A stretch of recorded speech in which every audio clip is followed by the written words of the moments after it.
Puma television ਵਿੱਚ ਆਪ ਸਾਰਿਆਂ ਦਾ ਸਵਾਗਤ ਹੈ।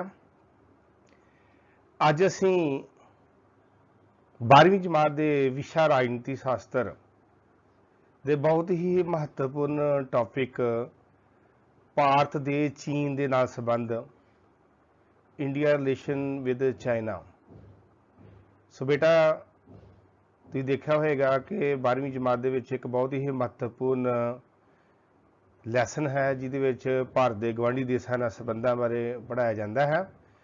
ਉਹਦੇ ਵਿੱਚ ਸਾਡਾ ਬਹੁਤ ਹੀ ਮਹੱਤਵਪੂਰਨ ਗਵਾਂਢੀ ਚਾਈਨਾ, ਉਹਦੇ ਬਾਰੇ ਵਿੱਚ ਅੱਜ ਅਸੀਂ ਵਿਸਤਾਰਪੂਰਵਕ ਜਾਣਕਾਰੀ ਇਸ ਲੈਕਚਰ ਦੇ ਮਾਧਿਅਮ ਦੇ ਰਾਹੀਂ ਦੇਣ ਦੀ ਮੈਂ ਕੋਸ਼ਿਸ਼ ਕਰਾਂਗਾ। ਸੋ ਸਭ ਤੋਂ ਪਹਿਲਾਂ ਵਿਦਿਆਰਥੀਓ, ਅਸੀਂ ਭਾਰਤ ਅਤੇ ਚੀਨ ਦੇ ਆਪਸੀ ਸੰਬੰਧਾਂ ਦੇ ਵਿੱਚ ਤੁਸੀਂ ਦੇਖ ਰਹੇ ਜੇ ਸਲਾਈਡ ਦੇ ਵਿੱਚ ਸਾਡੇ ਆਪਣੇ ਭਾਰਤ ਦਾ ਨਕਸ਼ਾ ਦਿੱਤਾ ਹੋਇਆ ਹੈ ਤੇ ਨਾਲ ਹੀ ਚੀਨ ਦਾ ਨਕਸ਼ਾ ਵੀ ਤੁਸੀਂ ਦੇਖ ਰਹੇ ਜੇ। ਸੋ ਇਹ ਸਾਡਾ ਬਹੁਤ ਹੀ ਮਹੱਤਵਪੂਰਨ ਗਵਾਂਢੀ ਦੇਸ਼ ਹੈ। ਸੋ ਉਹਦੇ ਭਾਰਤ ਦੇ ਉਹਦੇ ਨਾਲ ਹੁਣ ਤੱਕ ਕਿਸ ਤਰ੍ਹਾਂ ਦੇ ਸੰਬੰਧ ਹਨ, ਸੋ ਸਾਰੇ ਸੰਬੰਧਾਂ ਦਾ ਅਸੀਂ ਅੱਜ ਦੇ ਇਸ ਲੈਕਚਰ ਰਾਹੀਂ ਅਧਿਐਨ ਕਰਾਂਗੇ।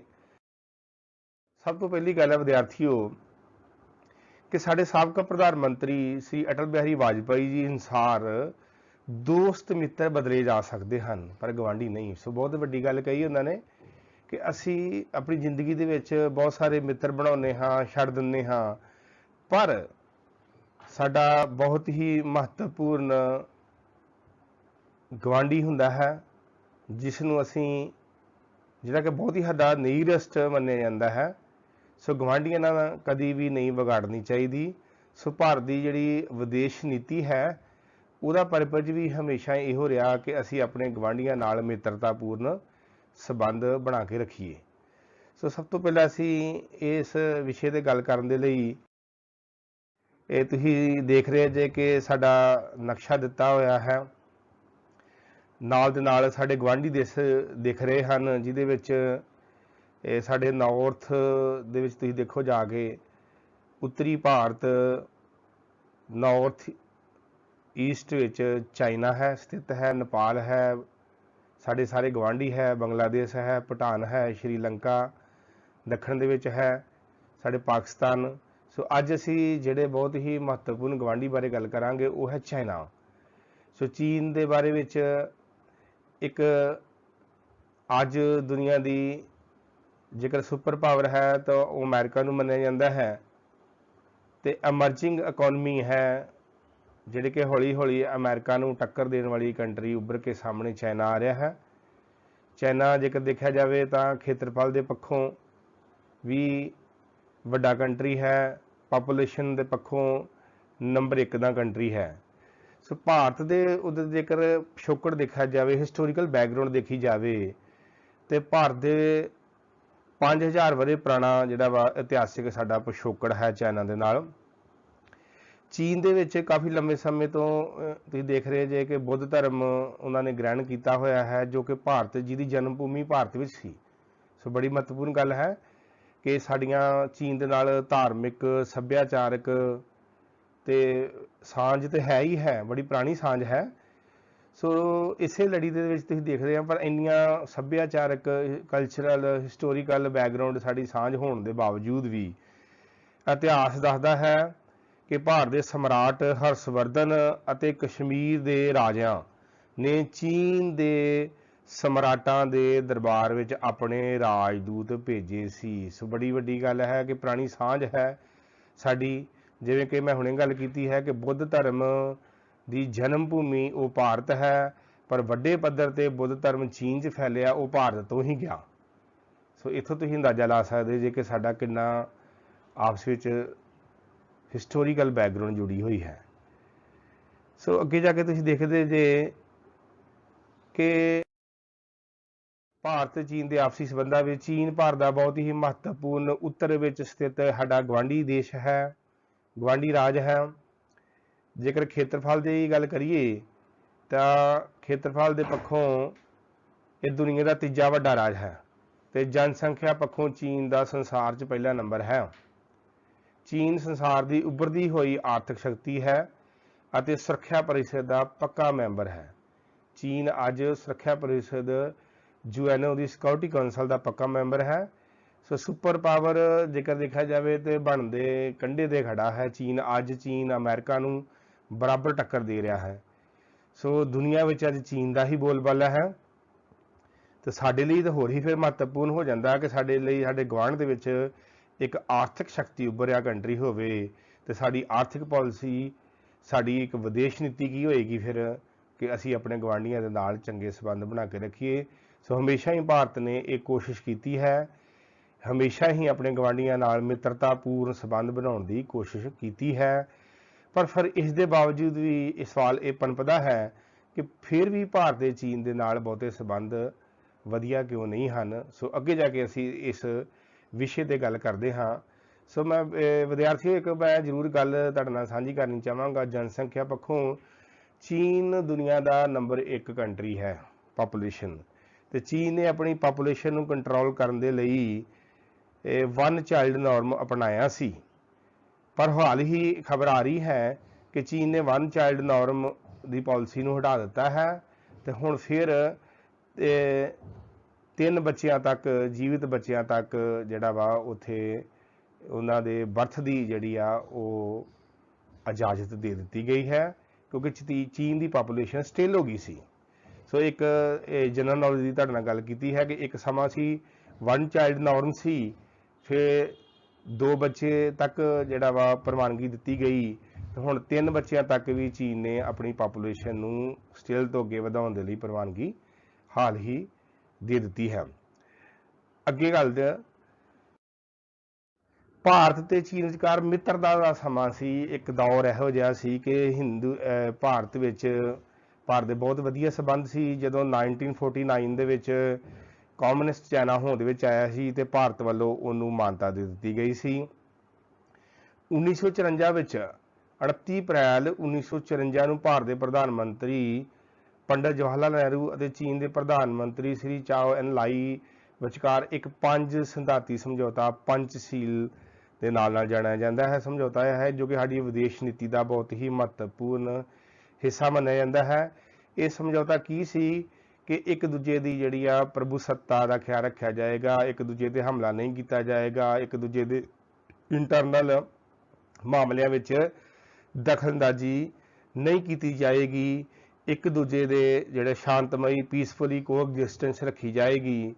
ਸੋ ਇਹ ਸਮਝੌਤਾ ਬੜਾ ਹੀ ਮਹੱਤਵਪੂਰਨ ਸਮਝੌਤਾ ਮੰਨਿਆ ਜਾਂਦਾ ਹੈ। ਵਿਦਿਆਰਥੀਓ ਤੁਸੀਂ ਦੇਖ ਰਹੇ ਜੇ ਕਿ ਸਾਡੇ ਪ੍ਰਧਾਨ ਮੰਤਰੀ ਉਸ ਸਮੇਂ ਦੇ ਤੇ ਚੀਨ ਦੇ ਪ੍ਰਧਾਨ ਮੰਤਰੀ ਇੱਕ ਬੜਾ ਹੀ ਮਹੱਤਵਪੂਰਨ ਸਮਝੌਤੇ ਨੂੰ ਇਹਨਾਂ ਨੇ ਸਿਰੇ ਚਾੜਿਆ ਸੀ ਤੇ ਉਸ ਸਮੇਂ ਹਿੰਦੀ ਚੀਨੀ ਭਾਈ ਭਾਈ ਦੇ ਨਾਰਾ ਲੱਗਾ ਸੀ। ਬੜਾ ਮਹੱਤਵਪੂਰਨ ਨਾਰਾ ਸੀ ਕਿ ਹਿੰਦੀ ਚੀਨੀ ਭਾਈ ਭਾਈ ਹੈ। ਫਿਰ ਉਸ ਤੋਂ ਬਾਅਦ ਕੀ ਹੋਇਆ ਵਾ ਅੱਗੇ ਜਾ ਕੇ ਦੇਖਦੇ ਹਾਂ। ਇੱਕ ਤੇ 1949 ਦੇ ਵਿੱਚ ਚੀਨ ਨੂੰ ਮਾਨਤਾ ਭਾਰਤ ਵੱਲੋਂ ਦਿੱਤੀ ਗਈ। ਇੱਕ 1954 ਦਾ ਸਮਝੌਤਾ ਬੜਾ ਹੀ ਮਹੱਤਵਪੂਰਨ ਸੀ। ਉਸ ਸਮੇਂ ਮਿੱਤਰਤਾ ਦਾ ਦੌਰ ਸ਼ੁਰੂ ਹੋ ਗਿਆ। ਪਰ ਉਸ ਸਮੇਂ ਹੀ ਕੀ ਹੋਇਆ ਕਿ ਤਿੱਬਤ ਦਾ ਜਿਹੜਾ ਮਸਲਾ ਸੀ 1950 ਦੇ ਵਿੱਚ ਤਿੱਬਤ ਉੱਪਰ ਜਦੋਂ ਚੀਨ ਨੇ ਜਿਹੜਾ ਵਾ ਉਹ ਹਮਲਾ ਕੀਤਾ ਤਾਂ ਚੀਨ ਦੀ ਐਗਜ਼ਿਸਟੈਂਸ ਜਿਹੜੀ ਸੀ ਤਿੱਬਤ ਉੱਪਰ ਜਿਹੜੀ ਡੋਮੀਨੈਂਸ ਸੀ, ਸੁਪਰਮੈਸੀ ਜਿਹੜੀ ਹੈ ਭਾਰਤ ਨੇ ਸਵੀਕਾਰ ਕਰ ਲਈ ਸੀ। ਭਾਵੇਂ ਇਸ ਗੱਲ ਦਾ ਇੰਟਰਨੈਸ਼ਨਲ ਪਬਲਿਕ ਓਪੀਨੀਅਨ ਦੇ ਵਿੱਚ ਭਾਰਤ ਦੇ ਖਿਲਾਫ ਗਈ ਸੀ, ਪਰ ਭਾਰਤ ਨੇ ਤਿੱਬਤ ਨੂੰ ਚੀਨ ਦੇ ਸੁਪਰਮੈਸੀ ਵਿੱਚ ਸਵੀਕਾਰ ਕਰ ਲਿਆ ਸੀ। ਸੋ ਇਹ ਤੋਂ ਅੰਦਾਜ਼ਾ ਲਾਇਆ ਜਾ ਸਕਦਾ ਹੈ ਕਿ ਭਾਰਤ ਨੇ ਦੁਨੀਆ ਦੀ ਪਰਵਾਹ ਕੀਤੇ ਬਗੈਰ ਚੀਨ ਨਾਲ ਆਪਣੇ ਮਿੱਤਰਤਾਪੂਰਨ ਸੰਬੰਧਾਂ ਨੂੰ ਕਾਇਮ ਰੱਖਣ ਦੇ ਲਈ ਪੂਰਾ ਜ਼ੋਰ ਲਾਇਆ ਕਿ ਮਿੱਤਰਤਾ ਬਣੀ ਰਵੇ, ਕੋਈ ਪ੍ਰੋਬਲਮ ਨਾ ਆਵੇ। ਮਤਲਬ ਕਹਿਣ ਦਾ ਭਾਵ ਕਿ ਭਾਵੇਂ ਦੁਨੀਆ ਤਿੱਬਤ ਨੂੰ ਨਹੀਂ ਸੀ, ਤਿੱਬਤ ਭਾਵੇਂ ਚੀਨ ਦਾ ਕਦੀ ਵੀ ਹਿੱਸਾ ਨਹੀਂ ਰਿਹਾ, ਪਰ ਭਾਰਤ ਨੇ ਉਹਦੀ ਸੁਪਰਮੈਸੀ ਮੰਨ ਲਈ ਸੀ। ਕਮਿਊਨਿਸਟ ਚਾਈਨਾ ਨੂੰ ਮਾਨਤਾ ਸਭ ਤੋਂ ਪਹਿਲਾਂ ਭਾਰਤ ਨੇ ਦਿੱਤੀ। 1954 ਦਾ ਸਮਝੌਤਾ ਜਿਹੜਾ ਸੀ ਪੰਚਸ਼ੀਲ ਸਮਝੌਤਾ ਸੀ, ਇਹ ਵੀ ਇੱਕ ਤਰ੍ਹਾਂ ਦੀ ਮਿੱਤਰਤਾ ਵੱਲ ਅਗਲਾ ਵੱਡਾ ਕਦਮ ਮੰਨਿਆ ਗਿਆ ਸੀ। ਪਰ ਹੁਣ ਸਵਾਲ ਇਹ ਹੁੰਦਾ ਹੈ ਕਿ ਭਾਰਤ ਨੇ ਆਪਣੀ ਕੋਈ ਵੀ ਕਸਰ ਨਹੀਂ ਛੱਡੀ, ਪਰ ਇਹਦੇ ਬਾਵਜੂਦ ਵੀ ਭਾਰਤ ਦੇ ਚੀਨ ਦੇ ਨਾਲ ਬਹੁਤੇ ਸੰਬੰਧ ਵਧੀਆ ਨਹੀਂ ਰਹੇ। ਸੋ ਇੱਕ ਗੱਲ ਇਹ ਖੜਕਦੀ ਹੈ, ਕਿਹੜੇ ਕਾਰਨ ਰਿਸਪੌਂਸੀਬਲ ਹਨ ਕਿ ਭਾਰਤ ਚੀਨ ਦੇ ਆਪਸੀ ਸੰਬੰਧਾਂ ਵਿੱਚ ਹਮੇਸ਼ਾ ਹੀ ਖਿੱਚੋਤਾਣ ਬਣੀ ਰਹਿੰਦੀ ਹੈ। ਸੋ ਵਿਦਿਆਰਥੀਓ, ਸਭ ਤੋਂ ਵੱਡੀ ਗੱਲ ਹੈ ਕਿ ਜਦੋਂ ਪੰਚਸ਼ੀਲ ਸਮਝੌਤਾ ਹੋਇਆ 29 ਅਪ੍ਰੈਲ 1954 ਨੂੰ, ਤੇ ਉਸ ਸਮੇਂ ਸਮਝੌਤੇ ਦੀ ਇੱਕ ਸਿਧਾਂਤ ਸੀ ਕਿ ਦੋਨੇ ਦੇਸ਼ ਇੱਕ ਦੂਜੇ ਉੱਪਰ ਹਮਲਾ ਨਹੀਂ ਕਰਨਗੇ। ਪਰ 1964 ਦੇ ਵਿੱਚ ਚੀਨ ਵੱਲੋਂ ਭਾਰਤ ਤੇ ਹਮਲਾ ਕਰ ਦਿੱਤਾ ਗਿਆ। ਸੋ ਹਮਲੇ ਦਾ ਕਾਰਨ ਕੀ ਸੀ? Border dispute. ਲਦਾਖ ਦੇ ਵਿੱਚ ਲਦਾਖ ਏਰੀਆ, ਸੋ ਲਦਾਖ ਦੇ ਵਿੱਚ ਇਹ ਗਲਕਾਨ ਵੈਲੀ, ਜਿਹਦੇ ਵਿੱਚ ਗਲਕਾਨ ਘਾਟੀ ਜਿਹੜੀ ਆ ਉਹਨੂੰ ਇਹ ਚੀਨ ਆਪਣੇ ਹਿੱਸਾ ਉੱਥੇ ਕਬਜ਼ਾ ਕਰਨ ਦੀ ਕੋਸ਼ਿਸ਼ ਕੀਤੀ ਗਈ, ਜਿਸ ਕਰਕੇ ਵੱਡੇ ਪੱਧਰ ਤੇ ਇਹ 1964 ਦੀ ਲੜਾਈ ਹੋਈ ਆ। ਸੋ ਹੁਣ ਵੀ ਤੁਸੀਂ ਦੇਖਿਆ ਹੋਏਗਾ, ਹਾਲ ਹੀ ਜੂਨ ਦੇ ਵਿੱਚ, ਇਹਨਾਂ ਦਿਨਾਂ ਦੇ ਵਿੱਚ ਹੀ, ਪਿਛਲੇ ਸਾਲ ਦੀ ਗੱਲ ਮੈਂ ਕਰ ਰਿਹਾ, ਗਲਕਾਨ ਘਾਟੀ ਜਾਂ ਗਲਕਾਨ ਵੈਲੀ ਜਿਹਨੂੰ ਬੋਲਦੇ ਆ, ਉਹਦੇ ਵਿੱਚ ਫਿਰ ਚੀਨ ਨੇ ਘੁਸਪੈਠ ਕਰਨ ਦੀ ਕੋਸ਼ਿਸ਼ ਕੀਤੀ ਤੇ ਸਾਡੇ ਜਵਾਨਾਂ ਨਾਲ ਉਹਨਾਂ ਦੀ ਆਪਸੀ ਪੂਰੀ ਲੜਾਈ ਹੋਈ ਹੈ, ਹੱਥੋਂ ਪਾਈ ਹੋਈ ਸੀ। ਤੁਸੀਂ ਦੇਖਿਆ ਨਾ ਕਿ 20 ਜਵਾਨ ਸਾਡੇ ਭਾਰਤ ਦੇ ਸ਼ਹੀਦ ਵੀ ਹੋ ਗਏ ਸੀ ਉਸ ਸਮੇਂ। ਸੋ ਬੇਸਿਕ ਲੜਾਈ ਦਾ ਕਾਰਨ ਕੀ ਹੈ? ਸੀਮਾ ਵਿਵਾਦ, ਸੀਮਾ ਵਿਵਾਦ, ਬਾਰਡਰ ਡਿਸਪਿਊਟ, ਜਿਹੜਾ ਕਿ ਅੱਜ ਤੱਕ ਸੋਲਵ ਨਹੀਂ ਹੋਇਆ, ਜਿਹਦੇ ਵਿੱਚ ਤੁਸੀਂ ਦੇਖ ਰਹੇ ਜੇ ਕਿ 1914 ਵਿੱਚ, ਮੈਂ ਥੋੜੀ ਜਿਹੀ ਗੱਲ ਕਰਨੀ ਚਾਹਾਂਗਾ, ਭਾਰਤ ਚੀਨ ਨੂੰ ਜਿਹੜੀ ਆ ਬਾਰਡਰ ਵਾ ਉਹਨੂੰ ਵੰਡਣ ਵਾਲੀ ਰੇਖਾ ਹੈਗੀ ਆ ਮੈਕਮੋਹਨ ਰੇਖਾ। 1914 ਦੇ ਵਿੱਚ ਇਹ ਆਰਥਰ ਮੈਕਮੋਹਨ ਵੱਲੋਂ ਇਹ ਲਾਈਨ ਖਿੱਚੀ ਗਈ ਸੀ, ਜਿਹਨੂੰ ਚੀਨ ਨੇ ਅੱਜ ਤੱਕ ਮਾਨਤਾ ਨਹੀਂ ਦਿੱਤੀ। ਅੱਜ ਵੀ ਚੀਨ ਉਹਨੂੰ ਮੈਕਮੋਹਨ ਰੇਖਾ ਨੂੰ ਐਗਜ਼ੈਕਟ ਰੇਖਾ ਭਾਰਤ ਚੀਨ ਦੇ ਵਿਚਕਾਰ ਜਿਹੜੀ ਬਾਰਡਰ ਵੰਡਾ ਕਰਨ ਵਾਲੀ ਰੇਖਾ ਹੈ ਉਹਨੂੰ ਨਹੀਂ ਮੰਨਦਾ। ਸੋ ਇਸੇ ਲੜੀ ਤਹਿਤ ਤੁਸੀਂ ਦੇਖ ਰਹੇ ਜੇ ਕਿ ਬੜੀ ਵਾਰ ਸੀਮਾ ਵਿਵਾਦ, 1962 ਦੀ ਲੜਾਈ ਹੋਈ ਆ, ਗਲਕਾਨ ਵੈਲੀ ਦੀ ਗੱਲ ਘਟਨਾਵਾਂ ਵਾਪਰੀਆਂ ਹਨ, ਡੋਕਲਾਮ ਦਾ ਮੁੱਦਾ ਹੋਇਆ ਵਾ, ਤੁਸੀਂ ਦੇਖਿਆ। ਇਹ ਸਾਰੀਆਂ ਉਹ ਲੜਾਈਆਂ ਹਨ ਚੀਨ ਦੇ ਨਾਲ ਬਾਰਡਰ ਡਿਸਪਿਊਟ ਦੇ ਰਾਬਤੇ ਚੱਲਦੀਆਂ ਰਹਿੰਦੀਆਂ ਹਨ ਤੇ ਹਮੇਸ਼ਾ ਹੀ ਚੀਨ ਵੱਲੋਂ ਘੁਸਪੈਠ ਕੀਤੀ ਗਈ ਹੈ। 1964 ਦੇ ਵਿੱਚ ਚੀਨ ਵੱਲੋਂ ਭਾਰਤ ਨੂੰ ਮਾਤ ਪਾ ਦਿੱਤੀ ਗਈ ਸੀ। ਚੀਨ ਦੁਆਰਾ ਅਰੁਣਾਚਲ ਪ੍ਰਦੇਸ਼ ਨੂੰ ਭਾਰਤ ਦਾ ਖੇਤਰ ਮੰਨਣ ਤੋਂ ਹਮੇਸ਼ਾ ਹੀ ਇਨਕਾਰ ਕੀਤਾ ਜਾਂਦਾ ਹੈ। 90,000 ਵਰਗ ਕਿਲੋਮੀਟਰ ਖੇਤਰ ਤੇ ਆਪਣਾ ਦਾਅਵਾ ਪ੍ਰਗਟ ਕਰਦਾ ਅੱਜ ਵੀ ਚੀਨ ਦੁਆਰਾ ਜੰਮੂ ਕਸ਼ਮੀਰ ਦੇ 38,000 ਵਰਗ ਕਿਲੋਮੀਟਰ ਤੇ ਕਬਜ਼ਾ ਅੱਜ ਵੀ ਕੀਤਾ ਹੋਇਆ ਹੈ, ਜਿਸ ਕਰਕੇ ਅੱਜ ਚੀਨ ਜੰਮੂ ਕਸ਼ਮੀਰ ਅਤੇ ਅਰੁਣਾਚਲ ਪ੍ਰਦੇਸ਼ ਨੂੰ ਭਾਰਤ ਦਾ ਹਿੱਸਾ ਨਹੀਂ ਮੰਨਦਾ। ਇਸੇ ਕਰਕੇ ਚੀਨ ਆਪਣੇ ਨਕਸ਼ਿਆਂ ਦੇ ਵਿੱਚ ਅਰੁਣਾਚਲ ਪ੍ਰਦੇਸ਼ ਨੂੰ ਆਪਣਾ ਹਿੱਸਾ ਦਰਸਾਉਂਦਾ ਹੈ ਤੇ ਉੱਥੋਂ ਦੇ ਜੇਕਰ ਲੋਕ ਨਾਗਰਿਕ ਜਿਹੜੇ ਅਰੁਣਾਚਲ ਪ੍ਰਦੇਸ਼ ਦੇ ਹਨ, ਤੁਸੀਂ ਦੇਖ ਰਹੇ ਜੇ ਪਿਕਚਰ ਦੇ ਵਿੱਚ, ਅਰੁਣਾਚਲ ਪ੍ਰਦੇਸ਼ ਦੇ ਵਿੱਚ ਤੁਸੀਂ ਦੇਖ ਰਹੇ ਜੇ ਕਿ ਅਰੁਣਾਚਲ ਪ੍ਰਦੇਸ਼ ਦੇ ਲੋਕ ਨਾਗਰਿਕ ਜੇਕਰ ਚੀਨ ਜਾਣਾ ਚਾਹੁੰਦੇ ਹੈ ਤਾਂ ਉਹਨਾਂ ਨੂੰ ਉਹ ਸਟੈਪਲਡ ਵੀਜ਼ਾ ਜਾਰੀ ਕਰਦਾ ਹੈ। ਸੋ ਇੱਥੇ ਬੜੀ ਮਹੱਤਵਪੂਰਨ ਜਾਣਕਾਰੀ ਹੈ, ਸਟੈਪਲਡ ਵੀਜ਼ਾ ਕੀ ਹੁੰਦਾ। ਦੇਖੋ, ਆਮ ਤੌਰ ਤੇ ਕਿਸੇ ਨੇ ਵੀ ਜਾਣਾ ਹੋਏ ਕਿਸੇ ਵੀ ਕੰਟਰੀ ਦੇ ਵਿੱਚ ਤੇ ਇੱਕ ਵੀਜ਼ਾ ਉਹਨੂੰ ਉਹਦੇ ਪਾਸਪੋਰਟ ਤੇ ਹੀ ਜਾਰੀ ਕੀਤਾ ਜਾਂਦਾ ਹੈ, ਪਰ ਚੀਨ ਵੱਲੋਂ ਜਦੋਂ ਵੀ ਕੋਈ ਜੰਮੂ ਕਸ਼ਮੀਰ ਜਾਂ ਅਰੁਣਾਚਲ ਪ੍ਰਦੇਸ਼ ਦਾ ਨਾਗਰਿਕ ਚੀਨ ਜਾਣਾ ਚਾਹੁੰਦਾ ਹੈ ਤਾਂ ਉਹਨੂੰ ਇੱਕ ਵੱਖਰੇ ਕਾਗਜ਼ ਦੇ ਉੱਪਰ ਸਟੈਪਲ ਕਰਕੇ ਵੀਜ਼ਾ ਜਾਰੀ ਕੀਤਾ ਜਾਂਦਾ ਹੈ। ਕਹਿਣ ਦਾ ਭਾਵ ਆ ਕਿ ਚੀਨ ਇਹ ਸ਼ੋਅ ਕਰਦਾ ਹੈ ਕਿ ਅਰੁਣਾਚਲ ਪ੍ਰਦੇਸ਼ ਉਹਦੇ ਨਕਸ਼ੇ 'ਚ ਹੈ, ਉਹਦਾ ਹਿੱਸਾ ਹੈ ਜੰਮੂ ਕਸ਼ਮੀਰ ਦਾ। ਜਿਵੇਂ ਕਿ ਮੈਂ ਦੱਸਿਆ ਹੈ ਕਿ 1962 ਦੀ ਲੜਾਈ ਦੌਰਾਨ 38,000 ਵਰਗ ਕਿਲੋਮੀਟਰ ਦੇ ਕਬਜ਼ਾ ਚੀਨ ਦਾ ਹੋ ਗਿਆ, ਅੱਜ ਵੀ ਉਹਨੂੰ ਆਪਣਾ ਹਿੱਸਾ ਮੰਨਦਾ ਹੈ।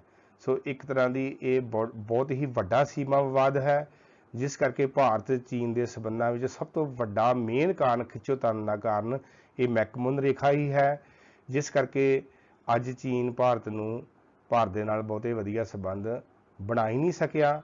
ਸੋ ਇੱਕ ਗੱਲ ਹੋਰ ਇੱਥੇ ਮੈਂ ਦੱਸਣੀ ਚਾਹਾਂਗਾ, ਉਹ ਹੈ ਤਿੱਬਤੀਆਂ ਦੇ ਧਾਰਮਿਕ ਨੇਤਾ ਦਲਾਈ ਲਾਮਾ ਨੂੰ ਭਾਰਤ ਵੱਲੋਂ ਸ਼ਰਨ ਦਿੱਤੀ ਗਈ ਹੈ। ਸੋ ਵੀ ਇਹ ਕੀ ਹੈ? ਇਹ ਵੀ ਇੱਕ ਤਿੱਬਤ ਦੀ ਗੱਲ ਮੈਂ ਪਹਿਲਾਂ ਕਰ ਚੁੱਕਾ ਹਾਂ ਕਿ 1950 ਦੇ ਵਿੱਚ ਚੀਨ ਵੱਲੋਂ ਤਿੱਬਤ ਤੇ ਕਬਜ਼ਾ ਕਰ ਲਿਆ ਗਿਆ। ਇੰਡੀਆ ਨੇ ਉਹਦੀ ਸੁਪਰਮੈਸੀ ਨੂੰ ਸਵੀਕਾਰ ਕਰ ਲਿਆ। ਪਰ 1959 ਦੇ ਵਿੱਚ ਤਿੱਬਤੀਆਂ ਨੇ ਚੀਨ ਦੀ ਖਿਲਾਫ ਬਗਾਵਤ ਕਰ ਦਿੱਤੀ, ਕ੍ਰਾਂਤੀ ਆ ਗਈ ਦਲਾਈ ਲਾਮਾ ਦੀ ਅਗਵਾਈ ਹੇਠ। ਤਾਂ ਉਸ ਸਮੇਂ ਪਰ ਚੀਨ ਨੇ ਉਸ ਕ੍ਰਾਂਤੀ ਨੂੰ ਦਬਾ ਦਿੱਤਾ ਸੀ, ਪਰ ਉਹਨਾਂ ਦੇ ਜਿਹੜੇ ਆਗੂ ਸੀ, ਧਾਰਮਿਕ ਨੇਤਾ ਸੀ ਦਲਾਈ ਲਾਮਾ, ਉਹਨੇ ਭਾਰਤ ਨੇ ਉਹਨੂੰ ਰਾਜਨੀਤਿਕ ਸ਼ਰਨ ਦਿੱਤੀ ਹੋਈ ਹੈ। ਅੱਜ ਵੀ ਦਲਾਈ ਲਾਮਾ ਭਾਰਤ ਵਿੱਚ ਰਹਿ ਰਿਹਾ ਹੈ, ਜਿਸ ਕਰਕੇ ਚੀਨ ਨੂੰ ਰੋਸ ਹੈ ਕਿ ਸਾਡਾ ਦੁਸ਼ਮਣ ਭਾਰਤ ਨੇ ਕਿਉਂ ਰੱਖਿਆ ਹੋਇਆ ਹੈ। ਸੋ ਇਹ ਸਾਰੇ ਕਾਰਨ ਹਨ। These are the various factors responsible ਜਿਹੜੇ ਕਿ for the deadlock between India and China. So ਇਹ ਸਾਰੇ ਕਾਰਨ ਹਨ ਜਿਨ੍ਹਾਂ ਕਰਕੇ ਭਾਰਤ ਅਤੇ ਚੀਨ ਦੇ ਸੰਬੰਧਾਂ ਵਿੱਚ ਖਿੱਚੋਤਾਣ ਹਮੇਸ਼ਾ ਹੀ ਬਣੀ ਰਹਿੰਦੀ ਹੈ। ਸੋ ਅੱਗੇ ਗੱਲ ਕਰਦੇ ਹਾਂ। ਸੋ ਜੇਕਰ ਤੁਸੀਂ ਨਕਸ਼ਾ ਦੇਖਣਾ ਚਾਹੋਗੇ ਵਿਦਿਆਰਥੀ, ਅਰੁਣਾਚਲ ਪ੍ਰਦੇਸ਼ ਦੀ ਰਾਜ ਸਥਿਤੀ ਬਾਰੇ ਜਾਣਕਾਰੀ ਵੀ ਆਪਾਂ YouTube ਦੇ ਰਾਹੀਂ ਵੀ ਪ੍ਰਾਪਤ ਕਰ ਸਕਦੇ ਹਾਂ। ਪਰ ਉਹਦੇ ਲਈ ਚੀਨ ਇੱਕ ਗੱਲ, ਉਸ ਤੋਂ ਪਹਿਲਾਂ ਇੱਕ ਗੱਲ ਹੋਰ ਕਰ ਲਈਏ ਕਿ ਚੀਨ ਨਹੀਂ ਚਾਹੁੰਦਾ ਕਿ ਭਾਰਤ ਸੁਰੱਖਿਆ ਪਰਿਸ਼ਦ ਦਾ ਮੈਂਬਰ ਬਣੇ। ਚੀਨ ਵੱਲੋਂ ਭਾਰਤ ਵਿਰੁੱਧ ਹਮੇਸ਼ਾ ਹੀ ਵੀਟੋ ਪਾਵਰ ਦਾ ਪ੍ਰਯੋਗ ਕੀਤਾ ਜਾਂਦਾ ਹੈ। ਸੋ ਵਿਦਿਆਰਥੀਓ, ਇੱਕ ਬੜੀ ਮਹੱਤਵਪੂਰਨ ਜਾਣਕਾਰੀ ਹੈ। ਵੀਟੋ ਪਾਵਰ ਕੀ ਹੈ? ਸੁਰੱਖਿਆ ਪਰਿਸ਼ਦ ਦੇ ਕੁੱਲ 5 ਸਥਾਈ ਦੇਸ਼ ਮੈਂਬਰ ਹਨ। ਭਾਵੇਂ UNO ਦੇ ਵਿੱਚ ਚੀਨ ਨੂੰ ਜੇਕਰ ਪਲੇਸ ਮਿਲੀ ਹੈ, ਉਹ ਭਾਰਤ ਦੀ ਬਦੌਲਤ ਹੀ ਮਿਲੀ ਸੀ, ਕਿਉਂਕਿ ਭਾਰਤ ਫਾਊਂਡਰ ਮੈਂਬਰ ਸੀ ਸੰਯੁਕਤ ਰਾਸ਼ਟਰ ਦਾ। ਪਰ ਅੱਜ ਜਦੋਂ ਵੀ ਗੱਲ ਉੱਠਦੀ ਹੈ ਕਿ ਭਾਰਤ ਨੂੰ ਸੁਰੱਖਿਆ ਪਰਿਸ਼ਦ ਦਾ ਪੱਕਾ ਮੈਂਬਰ ਬਣਾ ਦਈਏ, ਤੇ ਚੀਨ ਵੱਲੋਂ ਹਮੇਸ਼ਾ ਹੀ ਵੀਟੋ ਕਰ ਦਿੱਤਾ ਜਾਂਦਾ ਹੈ। ਵੀਟੋ ਮੀਨਜ਼ 5 ਵਿੱਚੋਂ ਜੇਕਰ ਇੱਕ ਕੰਟਰੀ ਕੰਟਰੀ ਮੈਂਬਰ ਜੇਕਰ ਜਸ ਨਹੀਂ ਕਰਦਾ ਤਾਂ ਉਹ ਮਤਾ ਪਾਸ ਨਹੀਂ ਹੁੰਦਾ। ਹਮੇਸ਼ਾ ਹੀ ਇਸ ਤਰ੍ਹਾਂ ਹੁੰਦਾ ਆ ਰਿਹਾ ਕਿ ਚੀਨ ਨਹੀਂ ਚਾਹੁੰਦਾ ਕਿ ਭਾਰਤ ਮੇਰੇ ਬਰਾਬਰ ਆਣ ਕੇ ਖੜਾ ਹੋਵੇ। ਸੋ ਇਹ ਉਹਦੇ ਲਈ ਚੰਗੀ ਗੱਲ ਨਹੀਂ ਹੈ, ਇਹ ਗਵਾਂਢੀਆਂ ਲਈ ਚੰਗੀ ਗੱਲ ਨਹੀਂ ਹੈ। ਸੋ ਇਸ ਤਰ੍ਹਾਂ ਦੀ ਸਥਿਤੀ ਬਣੀ ਹੋਈ ਹੈ, ਜਿਸ ਕਰਕੇ ਚੀਨ ਦੇ ਭਾਰਤ ਦੇ ਸੰਬੰਧਾਂ ਵਿੱਚ ਵਿਗਾੜ ਚੱਲਿਆ ਆ ਰਿਹਾ ਹੈ। ਸੁਰੱਖਿਆ ਪਰਿਸ਼ਦ ਦੇ ਭਾਰਤ ਦਾ ਜੈਸ਼-ਏ ਮੁਹੰਮਦ ਦੇ ਵੱਡੇ ਸਰਗਨਾ ਮਸੂਦ ਅਜ਼ਹਰ ਦੁਆਰਾ ਕਾਰਵਾਈਆਂ ਨੂੰ ਰੋਕਣ ਦਾ ਮਤਾ ਚੀਨ ਵੱਲੋਂ ਵੀਟੋ ਕਰ ਦਿੱਤਾ ਗਿਆ ਸੀ। ਦੇਖੋ ਕਿੰਨੀ ਵੱਡੀ ਗੱਲ ਹੈ। ਅੱਜ ਭਾਰਤ ਵਿੱਚ ਜਿੰਨੀਆਂ ਵੀ ਟੈਰਰਿਸਟ ਐਕਟੀਵਿਟੀਆਂ ਹਨ, ਉਹਦੇ ਲਈ ਜੈਸ਼-ਏ ਮੁਹੰਮਦ ਨਾਂ ਦੀ ਇੱਕ ਸਰਗਨਾ ਮਸੂਦ ਅਜ਼ਹਰ, ਜੈਸ਼-ਏ ਮੁਹੰਮਦ ਨਾਂ ਦੀ ਇੱਕ ਜਿਹੜੀ ਆ ਪਾਕਿਸਤਾਨ ਦੇ ਵਿੱਚ ਇੱਕ ਬਹੁਤ ਵੱਡਾ ਟੈਰਰਿਸਟ ਗਰੁੱਪ ਹੈ। ਸੋ ਉਹਦੇ ਖਿਲਾਫ ਸੁਰੱਖਿਆ ਪਰਿਸ਼ਦ ਵਿੱਚ ਮਤਾ ਆਇਆ ਸੀ, ਪਰ ਚੀਨ ਵੱਲੋਂ ਇਹਨੂੰ ਵੀ ਵੀਟੋ ਕਰ ਦਿੱਤਾ ਗਿਆ। ਸੋ ਅੰਦਰੂਨੀ ਤੌਰ ਤੇ ਦੇਖਿਆ ਜਾਵੇ ਤਾਂ ਚੀਨ ਪਾਕਿਸਤਾਨ ਦੀ ਸਪੋਰਟ ਵਿੱਚ ਹੈ। ਸੋ ਇਹ ਚੀਨ ਨੇ ਇੱਕ ਧਾਰਨਾ ਬਣਾਈ ਹੈ ਕਿ ਦੁਸ਼ਮਣ ਦਾ ਦੁਸ਼ਮਣ ਮੇਰਾ ਦੋਸਤ ਵਾਲੀ ਕਹਾਣੀ ਬਣੀ ਹੋਈ ਹੈ। ਸੋ ਹਮੇਸ਼ਾ ਹੀ ਚੀਨ ਅੰਦਰੂਨੀ ਤੌਰ ਤੇ ਪਾਕਿਸਤਾਨ ਨੂੰ ਸਪੋਰਟ ਕਰਦਾ ਹੈ ਕਿ ਤਾਂ ਕਿ ਭਾਰਤ ਪਾਕਿਸਤਾਨ ਦੀ ਲੜਾਈ ਬਣੀ ਰਹੇ ਤੇ ਮੇਰਾ ਮਤਲਬ ਜਿਹੜਾ ਵਾ ਉਹ ਸਿੱਧ ਹੁੰਦਾ ਜਾਵੇ ਤੇ ਮੈਂ ਇੱਕ ਸੁਪਰ ਪਾਵਰ ਬਣ ਕੇ ਸਾਹਮਣੇ ਆਵਾਂ। ਸੋ ਸਾਰੇ these ਤਾਂ ਵੇਰੀਅਸ ਫੈਕਟਰ ਜਿਹੜੇ ਕਾਰਨ ਜ਼ਿੰਮੇਵਾਰ ਹਨ, ਜਿਨ੍ਹਾਂ ਕਰਕੇ ਭਾਰਤ ਤੇ ਚੀਨ ਦੇ ਆਪਸੀ ਸੰਬੰਧਾਂ ਵਿੱਚ ਖਿੱਚੋਤਾਣ ਇਹ ਚੱਲੀ ਆ ਰਹੀ ਹੈ, ਜੋ ਕਿ ਇਹ ਦੇਖਿਆ ਜਾਵੇ ਕਿ ਏਸ਼ੀਅਨ ਕੰਟਰੀ ਹਨ। ਏਸ਼ੀਆ ਮਹਾਂਦੀਪ ਦੇ ਵਿੱਚ ਜੇਕਰ ਅੱਜ ਚੀਨ ਤੇ ਭਾਰਤ ਜੇਕਰ ਰਲ ਕੇ ਚੱਲਣ, ਤੁਸੀਂ ਇਮੈਜਿਨ ਕਰ ਸਕਦੇ ਜੇ ਕਿ ਸਾਨੂੰ ਯੂਰਪੀਅਨ ਕੰਟਰੀ ਹਨ ਉਹਨਾਂ ਵੱਲ ਦੇਖਣਾ ਨਹੀਂ ਪਵੇਗਾ। ਸਾਡੇ ਕੋਲ ਆਪਣੀ ਕੈਪੈਸਿਟੀ ਹੈ ਕਿ ਅਸੀਂ ਸੁਪਰ ਪਾਵਰ ਬਣ ਸਕਦੇ ਹਾਂ ਤੇ ਅਮਰੀਕਾ, ਇੰਗਲੈਂਡ, ਆਸਟ੍ਰੇਲੀਆ, ਜਰਮਨ ਵਰਗੇ ਕੰਟਰੀਆਂ ਦਾ ਮੁਕਾਬਲਾ ਕਰ ਸਕਦੇ ਹਾਂ। ਪਰ ਕਾਰਨ ਕੀ ਹੈ ਕਿ ਚੀਨ ਨੇ ਕਦੀ ਵੀ ਦੋਸਤੀ ਦਾ ਹੱਥ ਅੱਗੇ ਦਿਲੋਂ ਨਹੀਂ ਵਧਾਇਆ ਹੈ, ਜਦੋਂ ਕਿ ਭਾਰਤ ਨੇ ਹਮੇਸ਼ਾ ਹੀ ਦਿਲੋਂ ਦੋਸਤੀ ਦਾ ਹੱਥ ਵਧਾਇਆ ਹੈ। ਸੋ ਮੈਂ ਸਟਾਰਟਿੰਗ ਵਿੱਚ ਜਾਣਕਾਰੀ ਦਿੱਤੀ ਹੈ ਕਿ ਭਾਰਤ ਨੇ ਤਿੱਬਤੀਆਂ ਨੂੰ ਉੱਪਰ ਚਾਈਨੀ ਦੇ ਸੁਪਰਮੈਸੀ ਨੂੰ ਸਵੀਕਾਰ ਇੰਟਰਨੈਸ਼ਨਲ ਸਿਨੈਰੀਓ ਨੂੰ ਪਿੱਛੇ ਛੱਡ ਕੇ ਕੀਤਾ ਸੀ ਤਾਂ ਕਿ ਸਾਡੀ ਦੋਸਤੀ ਬਣੀ ਰਹੇ।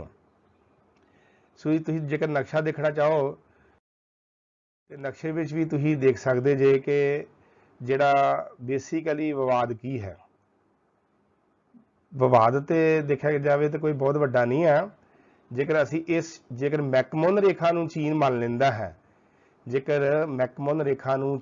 ਲੈਂਦਾ ਹੈ, ਤਾਂ ਮੇਰੇ ਖਿਆਲ ਦੇ ਵਿੱਚ ਸਾਰੀ ਸਮੱਸਿਆ ਜਿਹੜੀ ਆ ਉਹ ਹੱਲ ਹੋ ਸਕਦੀ ਹੈ। ਸੋ ਤੁਸੀਂ ਦੇਖ ਰਹੇ ਜੇ ਕਿ ਅਕਸਾਈ ਚਿੰਨ੍ਹ ਆ ਸਾਰਾ ਚਾਈਨਾ ਹੈ, ਲਾਈਨ ਆਫ ਐਕਚੁਅਲ ਕੰਟਰੋਲ ਇਹ ਹੈ। ਅਰੁਣਾਚਲ ਪ੍ਰਦੇਸ਼ ਸਾਹਮਣੇ ਖੜਾ ਹੈ, ਸਾਡਾ ਨਾਰਥ ਈਸਟ ਸਟੇਟਾਂ ਹਨ, ਠੀਕ ਹੈ। ਇਹਨੂੰ ਚੀਨ ਆਪਣਾ ਹਿੱਸਾ ਆਪਣੇ ਨਕਸ਼ੇ ਨੂੰ ਸ਼ੋਅ ਕਰਦਾ ਹੈ। ਸੋ ਆ ਸਾਰਾ ਤਿੱਬਤ ਹੈ, ਚੀਨ ਹੈ।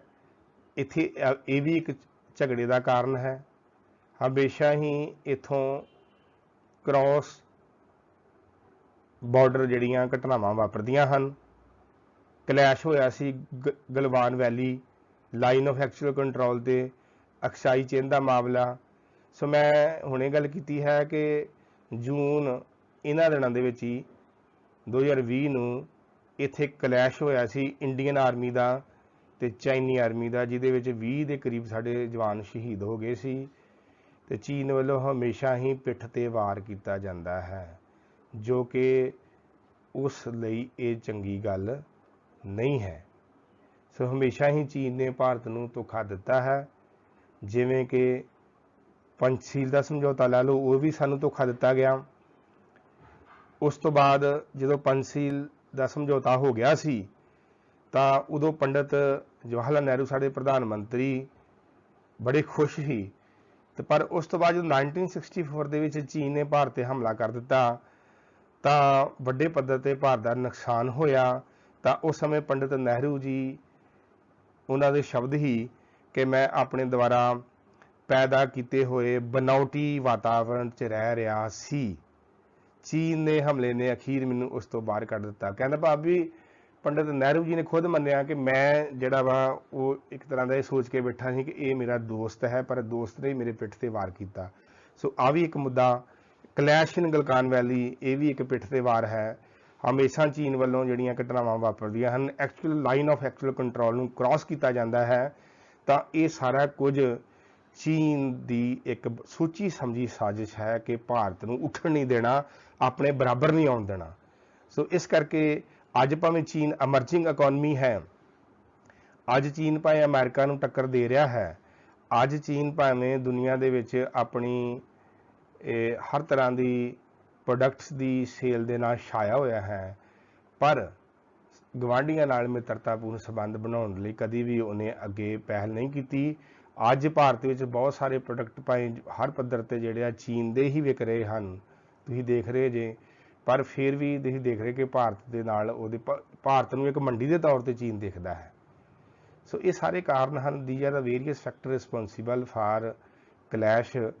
ਜੇਕਰ ਦੇਖਿਆ ਜਾਵੇ ਤਾਂ ਭਾਰਤ ਤੇ ਚੀਨ ਦੇ ਨਾਲ ਜੇਕਰ ਰਿਲੇਸ਼ਨ ਦਾ ਸੁਧਰਨ ਦਾ ਤਾਂ ਇੱਕੋ ਤਰੀਕਾ ਹੈ ਕਿ ਭਾਰਤ ਤੇ ਚੀਨ ਦੇ ਵਿਚਕਾਰ ਜਿਹੜੀ ਖਿੱਚੀ ਗਈ ਹੈ ਮੈਕਮੋਹਨ ਰੇਖਾ, ਉਹਨੂੰ ਚੀਨ ਮੰਨ ਲਵੇ ਤਾਂ ਮੇਰੇ ਖਿਆਲ ਦੇ ਵਿੱਚ ਸਾਰੇ ਹੀ ਵਿਵਾਦ ਖਤਮ ਹੋ ਸਕਦੇ ਹਨ ਤੇ ਏਸ਼ੀਆ ਵਿੱਚ ਚੀਨ ਤੇ ਭਾਰਤ ਇੱਕ ਧਰੁਵ ਤਾਰੇ ਦੀ ਤਰ੍ਹਾਂ ਚਮਕ ਸਕਦੇ ਹਨ। ਸੋ ਅੱਗੇ ਜਾ ਕੇ ਅਸੀਂ ਗੱਲ ਕਰਦੇ ਹਾਂ ਫਰਦਰ ਭਾਰਤ ਦੇ ਪ੍ਰਧਾਨ ਮੰਤਰੀ ਸ਼੍ਰੀ ਨਰਿੰਦਰ ਮੋਦੀ ਜੀ ਦੀ ਗੱਲ ਕਰ ਲਈਏ ਕਿ ਜਿਹੜੇ ਕਿ ਸਾਡੇ ਵਰਤਮਾਨ ਪ੍ਰਧਾਨ ਮੰਤਰੀ ਹਨ। ਸੋ ਤੁਸੀਂ ਦੇਖਿਆ ਨਾ ਕਿ ਬੜੀ ਵਾਰ ਉਹ ਗਏ ਵੀ ਆ ਚੀਨ ਦੇ ਵਿੱਚ। ਵੱਖਰੀ ਗੱਲ ਹੈ ਕਿ ਜਦੋਂ ਦਾ ਹੁਣ ਕਰੋਨਾ ਕਾਲ ਚੱਲਣ ਡਿਆ ਹੈ, COVID-19 ਦੇ ਪ੍ਰਕੋਪ ਕਰਕੇ ਇਹ ਭਾਰਤ ਦੇ ਪ੍ਰਧਾਨ ਮੰਤਰੀ ਦੇ ਦੌਰੇ ਜਿਹੜੇ ਆ ਉਹ ਰੁਕੇ ਹੋਏ ਹਨ। ਸੋ ਨੀਅਰ ਅਬਾਊਟ 2 ਵਾਰੀ ਤੇ ਭਾਰਤ ਦੇ ਪ੍ਰਧਾਨ ਮੰਤਰੀ ਚੀਨ ਗਏ ਸੀ। ਉੱਥੋਂ ਦੇ ਰਾਸ਼ਟਰਪਤੀ ਸ਼੍ਰੀ ਜਿਨਪਿੰਗ ਦੇ ਨਾਲ ਸਮਝੌਤੇ 24 ਦੇ ਕਰੀਬ ਸਮਝੌਤੇ ਹੋਏ। ਸੋ ਕਹਿੰਦਾ ਭਾਵ ਆ ਕਿ ਸਾਡੀ ਫੋਰਨ ਪਾਲਿਸੀ ਦੇ ਮੁਤਾਬਕ ਹਮੇਸ਼ਾ ਹੀ ਮਾਨਯੋਗ ਸ਼੍ਰੀ ਨਰਿੰਦਰ ਮੋਦੀ ਜੀ ਪ੍ਰਧਾਨ ਮੰਤਰੀ ਨਹੀਂ, ਹੁਣ ਤੱਕ ਜਿੰਨੇ ਵੀ ਪ੍ਰਧਾਨ ਮੰਤਰੀ ਰਹੇ ਆ ਉਹਨਾਂ ਨੇ ਚਾਈਨਾ ਦੇ ਨਾਲ ਵੱਖ-ਵੱਖ ਸਮਝੌਤੇ ਕਰਕੇ ਇੰਡੀਆ ਚਾਈਨਾ ਰਿਲੇਸ਼ਨ ਨੂੰ ਸੁਧਾਰਨ ਦੇ ਲਈ ਪਹਿਲ ਕਦਮੀ ਕੀਤੀ ਹੈ। ਅੱਜ ਭਾਰਤ ਚੀਨ ਵਿਚਕਾਰ 24 ਸਮਝੌਤਿਆਂ ਦੇ ਦਸਤਖਤ ਹੋਏ ਸੀ। COVID-19 ਕਰਕੇ ਭਾਵੇਂ ਇਹ ਹੁਣ ਇਹਨਾਂ ਦੇ ਅਗਾਂਹ ਫਰਦਰ ਪ੍ਰੋਸੈਸ ਨਹੀਂ ਚੱਲੀ, ਪਰ ਭਾਰਤ ਨੇ ਹਮੇਸ਼ਾ ਹੀ ਪਹਿਲ ਕੀਤੀ ਹੈ ਕਿ ਚੀਨ ਦੇ ਨਾਲ ਰਿਲੇਸ਼ਨਾਂ ਨੂੰ ਸੁਧਾਰਿਆ ਜਾਵੇ, ਕਿਸੇ ਵੀ ਤਰ੍ਹਾਂ ਦੀ ਜਿਹੜੀ ਗੜਬੜ ਵਾ ਉਹਨੂੰ ਦੂਰ ਕੀਤਾ ਜਾਵੇ, ਆਪਸੀ ਮਿਸਅੰਡਰਸਟੈਂਡਿੰਗ ਜਿਹੜੀਆਂ ਹਨ ਉਹਨਾਂ ਨੂੰ ਦੂਰ ਕਰਨ ਦੀ ਕੋਸ਼ਿਸ਼ ਕੀਤੀ। ਜਿਵੇਂ ਕਿ ਮੈਂ ਹੁਣੇ ਦੱਸਿਆ ਹੈ ਕਿ ਹੁਣ ਸਵਾਲ ਇਹ ਪੈਦਾ ਹੁੰਦਾ ਹੈ ਕਿ ਇੰਨਾ ਕੁਝ ਹੋਣ ਦੇ ਬਾਵਜੂਦ ਵੀ ਭਾਰਤ ਅਤੇ ਚੀਨ ਦੇ ਸੰਬੰਧਾਂ ਨੂੰ ਕਿਵੇਂ ਸੁਧਾਰਿਆ ਜਾ ਸਕਦਾ ਹੈ। ਸੋ ਇੱਕ ਸਵਾਲ ਆ ਸਕਦਾ ਹੈ 4 ਨੰਬਰ ਦਾ, ਭਾਰਤ ਚੀਨ ਦੇ ਸੰਬੰਧਾਂ ਦਾ ਭਵਿੱਖ ਕੀ ਹੈ। ਜੇਕਰ ਅਸੀਂ ਭਵਿੱਖ ਦੇਖੀਏ ਤਾਂ ਭਵਿੱਖ ਕੀ ਹੈ ਆਉਣ ਵਾਲੇ ਸਮੇਂ ਦੇ ਵਿੱਚ। ਸੋ ਮੇਰੇ ਖਿਆਲ ਦੇ ਵਿੱਚ ਭਾਰਤ ਚੀਨ ਸੰਬੰਧਾਂ ਦਾ ਭਵਿੱਖ ਦੇਖਿਆ ਜਾਵੇ ਤਾਂ ਜੇਕਰ ਇੰਟਰਨੈਸ਼ਨਲ ਪਬਲਿਕ ਓਪੀਨੀਅਨ ਦੀ ਗੱਲ ਕਰੀਏ ਅਸੀਂ, ਇੰਟਰਨੈਸ਼ਨਲ ਪਬਲਿਕ ਓਪੀਨੀਅਨ ਕੀ ਕਹਿੰਦੀ ਹੈ ਇੰਟਰਨੈਸ਼ਨਲ ਪਬਲਿਕ ਓਪੀਨੀਅਨ ਤਾਂ ਚਾਹੁੰਦੀ ਹੈ ਕਿ ਭਾਰਤ, ਚੀਨ, ਪਾਕਿਸਤਾਨ ਜਿਹੜੇ ਏਸ਼ੀਅਨ ਕੰਟਰੀ ਹਨ, ਇਹ ਏਸ਼ੀਆ ਦੇ ਵਿੱਚ ਇਹ ਚਮਕਦੇ ਸਿਤਾਰੇ ਹਨ। ਜੇਕਰ ਇਹਨਾਂ ਦੀ ਆਪਸੀ ਰਿਲੇਸ਼ਨ ਦਰੁਸਤ ਹੋ ਜਾਣ ਤਾਂ ਅੱਜ ਦੁਨੀਆ ਦੇ ਵਿੱਚ, ਜੇਕਰ ਅਸੀਂ ਯੂਰਪੀਅਨ ਕੰਟਰੀ ਵੱਲ ਤੁਸੀਂ ਦੇਖਣ ਦੇ ਜੇ ਕਿ ਅਸੀਂ ਬਹੁਤ ਸਾਰੇ ਬੱਚੇ ਸਾਡੇ ਉਧਰ ਭੱਜ ਰਹੇ ਹਨ, ਤਾਂ ਲੋੜ ਹੀ ਨਹੀਂ ਪਏਗੀ, ਕਿਉਂਕਿ ਸਾਡੇ ਕੋਲ ਸੋਰਸ ਬਹੁਤ ਹਨ। ਅੱਜ ਸਾਰਕ ਮੈਂਬਰ, ਆਸੀਅਨ ਮੈਂਬਰ ਜੇਕਰ ਰਲ ਕੇ ਚੱਲਣ ਤਾਂ ਯੂਰਪੀਅਨ ਕੰਟਰੀਆਂ ਨੂੰ ਅਸੀਂ ਮਾਤ ਪਾ ਸਕਦੇ ਹਾਂ। ਪਰ ਕਾਰਨ ਕੀ ਹੈ? ਕੁਝ ਸ਼ਰਾਰਤੀ ਅੰਸਰ, ਜਿੱਦਾਂ ਮੈਂ ਗੱਲ ਕਰ ਰਿਹਾ ਹਾਂ, ਪਾਕਿਸਤਾਨ, ਚਾਈਨਾ, ਉਧਰ ਅਮਰੀਕਾ ਵੀ ਨਹੀਂ ਚਾਹੁੰਦਾ ਕਿ ਇੰਡੀਆ ਜਿਹੜਾ ਵਾ ਉਹ ਅੱਗੇ ਆਵੇ। ਚੀਨ ਵੈਸੇ ਨਹੀਂ ਚਾਹੁੰਦਾ ਕਿ ਇਹ ਮੇਰਾ ਗਵਾਂਢੀ ਹੈ, ਕਿ ਇਹ ਮੇਰੇ ਨੂੰ ਅੱਗੇ ਨਾ ਲੰਘ ਜਾਵੇ। ਜਿਸ ਤਰ੍ਹਾਂ ਆਮ ਤੌਰ 'ਤੇ ਆਮ ਜ਼ਿੰਦਗੀ ਦੇ ਵਿੱਚ ਵੀ ਤੁਸੀਂ ਦੇਖਿਆ ਹੋਣਾ ਵਾ ਕਿ ਇੱਦਾਂ ਘਟਨਾਵਾਂ ਵਾਪਰਦੀਆਂ ਹਨ ਕਿ ਕੋਈ ਆਦਮੀ ਚਾਹੁੰਦਾ ਨਹੀਂ ਕਿ ਦੂਜਾ ਮੇਰੇ ਤੋਂ ਅੱਗੇ ਲੰਘੇ। ਸੋ ਇਹੋ ਸਥਿਤੀ ਬਣੀ ਹੋਈ ਹੈ। ਅਸਲ 'ਚ ਦੇਖਿਆ ਜਾਵੇ ਤਾਂ ਕੋਈ ਵੱਡਾ ਡਿਸਪਿਊਟ ਨਹੀਂ ਹੈ, ਨਾ ਸਾਡਾ ਪਾਕਿਸਤਾਨ ਨਾਲ ਕੋਈ ਡਿਸਪਿਊਟ ਹੈ।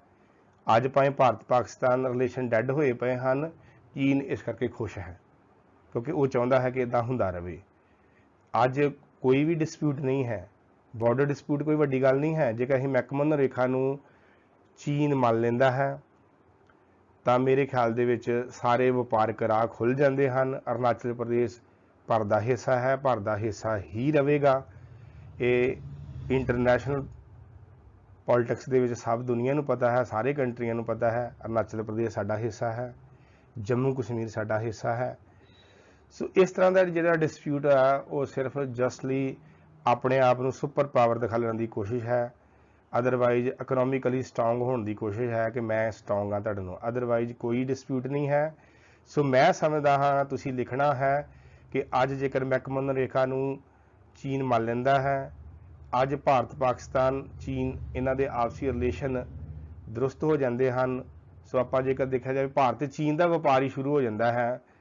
ਤੇ ਪਾਕਿਸਤਾਨ ਦਾ ਬਾਰ-ਬਾਰ ਮੈਂ ਵਿੱਚ ਕੋਈ ਜ਼ਿਕਰ ਕਰ ਰਿਹਾ ਕਿ ਚੀਨ ਜਿਹੜਾ ਇੰਡਾਇਰੈਕਟਲੀ ਜਿਹੜਾ ਵਾ ਪਾਕਿਸਤਾਨ ਨੂੰ ਪਾਕਿਸਤਾਨ ਸਪਾਂਸਰ ਟੈਰਰਿਜ਼ਮ ਕ੍ਰੀਏਟ ਕਰਨ ਦੀ ਕੋਸ਼ਿਸ਼ ਕਰਦਾ ਹੈ ਕਿ ਤਾਂ ਕਿ ਭਾਰਤ ਵਿੱਚ ਗੜਬੜ ਜਿਹੜੀ ਆ ਪਾਕਿਸਤਾਨ ਦੇ ਥਰੂ ਹੁੰਦੀ ਰਹੇ। ਸੋ ਇਹ ਸਾਰਾ ਕੁਝ ਦਰੁਸਤ ਹੋ ਸਕਦਾ ਹੈ ਜੇਕਰ ਅਸੀਂ ਆਪਸੀ ਰਿਲੇਸ਼ਨ ਜਿਹੜੇ ਆ ਦਰੁਸਤ ਕਰ ਲਈਏ। ਤੀਜਾ ਬੰਦਾ ਕਦੀ ਵੀ ਸਾਹਮਣੇ ਆਣ ਕੇ ਸਾਡੇ ਰਿਲੇਸ਼ਨ ਖਰਾਬ ਨਹੀਂ ਕਰ ਸਕਦਾ। ਸੋ ਅੰਤ ਵਿੱਚ ਮੈਂ ਕਹਾਂਗਾ ਭਾਰਤ ਤੇ ਚੀਨ ਬਹੁਤ ਹੀ ਮਹੱਤਵਪੂਰਨ ਏਸ਼ੀਆ ਦੇ ਵਿੱਚ ਸ਼ਾਈਨਿੰਗ ਸਟਾਰ ਕੰਟਰੀ ਹਨ। ਇਹਨਾਂ ਦਾ ਭਵਿੱਖ ਬਹੁਤ ਉਜਲ ਹੈ ਕਿਉਂਕਿ ਇੱਥੇ ਮੈਨ ਪਾਵਰ ਹੈ, ਇੱਥੇ ਹਿਊਮਨ ਪਾਵਰ ਹੈ, ਪਰਮਾਣੂ ਸ਼ਕਤੀਆਂ ਹਨ ਦੋਨੇ ਕੰਟਰੀ। ਤਾਂ ਆਉਣ ਵਾਲੇ ਸਮੇਂ 'ਚ ਇਹ ਬਹੁਤ ਅਮਰਜਿੰਗ ਇਕੋਨਮੀ ਚਾਈਨਾ ਤੇ ਬਣ ਗਿਆ ਹੈ, ਇੰਡੀਆ ਵੀ ਬਣਨ ਦੇ ਕੰਢੇ ਤੇ ਹੈ। ਅੱਜ ਜੇਕਰ ਚੀਨ ਭਾਰਤ ਨੂੰ ਸੁਰੱਖਿਆ ਪਰਿਸ਼ਦ ਦਾ ਸਥਾਈ ਮੈਂਬਰ ਬਣਾਉਣ ਵਿੱਚ ਅੜਚਨ ਨਹੀਂ ਕ੍ਰੀਏਟ ਕਰਦਾ ਤਾਂ ਉਹ ਦਿਨ ਦੂਰ ਨਹੀਂ ਕਿ ਏਸ਼ੀਆ ਨਹੀਂ ਪੂਰੇ ਵਰਲਡ ਦੇ ਵਿੱਚ ਭਾਰਤ ਤੇ ਚੀਨ ਜਿਹੜਾ ਇਹ ਕੰਟਰੀ ਚਮਕਣਗੇ ਤੇ ਦੁਨੀਆ ਦੇ ਵਿੱਚ ਇਹਨਾਂ ਦਾ ਇੱਕ ਨਾਂ ਹੋਵੇਗਾ। ਸੋ ਲੋੜ ਹੈ ਕਿ ਆਪਸੀ ਮਿਸਅੰਡਰਸਟੈਂਡਿੰਗ ਜਿਹੜੀਆਂ ਉਹ ਦੂਰ ਕੀਤੀਆਂ ਜਾਣ, ਕਿਉਂਕਿ ਕਹਿੰਦੇ ਹਨ, ਸਿਆਣੇ ਕਹਿੰਦੇ ਹਨ ਕਿ ਗਿਲੇ ਸ਼ਿਕਵੇ ਤਾਂ ਸਦਾ ਹੀ ਹੁੰਦੇ ਹਨ ਪਰ ਆਪਣਿਆਂ ਵਿੱਚ ਕਦੇ ਵੀ ਫਿੱਕ ਨਹੀਂ ਪੈਂਦੇ ਨੇ। ਗਿਲੇ ਸ਼ਿਕਵੇ ਤਾਂ ਸਦਾ ਹੀ ਹੁੰਦੇ ਰਹਿੰਦੇ ਨੇ ਪਰ ਆਪਣਿਆਂ ਵਿੱਚ ਕਦੇ ਵੀ ਫਿੱਕ ਨਹੀਂ ਪੈਂਦੇ ਨੇ। ਸੋ ਚੀਨ ਸਾਡੇ ਗਵਾਂਢੀ ਹੈ, ਪਾਕਿਸਤਾਨ ਸਾਡਾ ਗਵਾਂਢੀ ਹੈ। ਸੋ ਵਿਦਿਆਰਥੀਓ, ਇਸ ਤੋਂ ਬਾਅਦ ਅਸੀਂ ਅਗਲੇ ਸਾਡੇ ਮਹੱਤਵਪੂਰਨ ਗਵਾਂਢੀ ਜਿਹੜਾ ਵਾ ਅਗਲੇ ਲੈਕਚਰ ਦੇ ਵਿੱਚ ਅਸੀਂ ਗੱਲ ਕਰਾਂਗੇ। ਉਹ ਕਰਾਂਗੇ ਭਾਰਤ ਦੇ ਪਾਕਿਸਤਾਨ ਦੇ ਨਾਲ ਸੰਬੰਧ। ਸੋ ਇਹ ਸੀ ਸਾਡੇ ਭਾਰਤ ਦੇ ਚੀਨ ਦੇ ਨਾਲ ਜਿਹੜੇ ਮਿੱਤਰਤਾਪੂਰਨ ਸੰਬੰਧ ਹਨ, ਖਿੱਚੋਤਾਣ ਦੇ ਕਿਹੜੇ ਕਾਰਨ ਹਨ ਤੇ ਇਹਨਾਂ ਖਿੱਚੋਤਾਣ ਨੂੰ ਆਪਾਂ ਦੂਰ ਕਰਨ ਦੇ ਲਈ ਸੁਝਾਅ ਵੀ 3-4 ਦੇ ਸਕਦੇ ਹਾਂ ਤੇ ਉਹ ਸੁਝਾਅ ਹੀ ਜਿਹੜਾ ਵਾ ਭਾਰਤ ਚੀਨ ਦੇ ਸੰਬੰਧਾਂ ਨੂੰ ਸਥਾਈ ਬਣਾਉਣ ਦੇ ਲਈ, ਦੋਸਤੀ ਵਿੱਚ ਬਦਲਣ ਦੇ ਲਈ ਮਹੱਤਵਪੂਰਨ ਸਾਬਤ ਹੋਣਗੇ। ਸੋ ਅੰਤ ਵਿੱਚ ਤੁਹਾਡਾ ਸਾਰਿਆਂ ਦਾ ਬਹੁਤ ਬਹੁਤ ਧੰਨਵਾਦ। ਸੋ ਸਾਰਿਆਂ ਨੂੰ ਮੇਰੀ ਬੇਨਤੀ ਹੈ ਕਿ ਜੇਕਰ ਮੇਰਾ ਇਹ ਛੋਟਾ ਜਿਹਾ ਉਪਰਾਲਾ ਚੰਗਾ ਲੱਗਾ ਹੈ ਤਾਂ ਕਿਰਪਾ ਕਰਕੇ ਮੇਰੇ ਚੈਨਲ ਨੂੰ ਸਬਸਕ੍ਰਾਈਬ ਕਰੋ, ਲਾਈਕ ਕਰੋ। ਆਪ ਸਾਰਿਆਂ ਦਾ ਬਹੁਤ ਬਹੁਤ ਧੰਨਵਾਦ।